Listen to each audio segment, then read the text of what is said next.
Epilepsy occurs when there is a burst of electrical activity within the brain that temporarily disrupts the way it functions, and the symptoms can depend on where in the brain that seizure begins.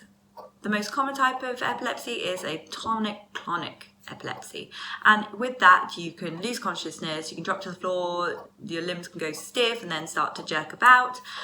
And for several hours afterwards, you can feel tired and confused. This is probably what most people think of as a typical epileptic seizure, but there are other types of epilepsy, for example, absent seizures, where for a few seconds you can just lose awareness, or simple seizures, where you just have a strange feeling or an aura. Epilepsy doesn't cause harm to the brain, but through falling and hitting yourself, you can develop injuries in other ways. Epilepsy is actually more common than people think, and it affects 1 in 100 people in the UK. And interestingly, around 1 in 20 people will have a one-off seizure in their lifetime, though it doesn't mean that they will have epilepsy. It's most commonly diagnosed in childhood or in those over the age of 60. For most people, there is no specific cause for developing their epilepsy, though we do believe there's a genetic link, as 1 in 3 people will have a family history.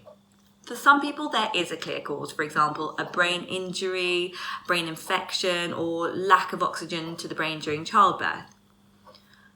For some people, there are also triggers for their epilepsy, for example, flashing lights or stress, fatigue, maybe even menstruation. So it is really worth keeping a seizure diary just to see what your triggers might be.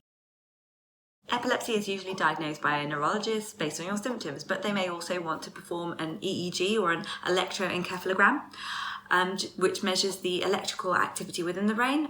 And they may also want to do some brain scans just to look for any structural abnormalities that may be causing it as well.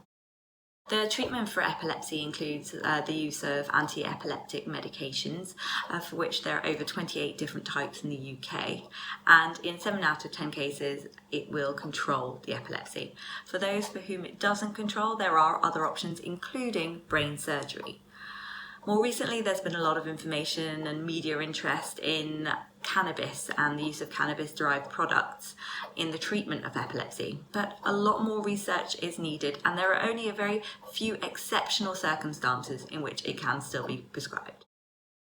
While someone's having a seizure, you don't need to try and restrict them in any way or stop it, but just try to make sure that the environment they're in is safe and remove anything that they could hit themselves and hurt themselves against. If they've got anything tight against their neck as well, try and remove that, for example, a tie or a scarf. If the seizure lasts for more than 5 minutes, you need to call an ambulance. And once they have recovered from the seizure, put them into a recovery position and stay with them until they're alert.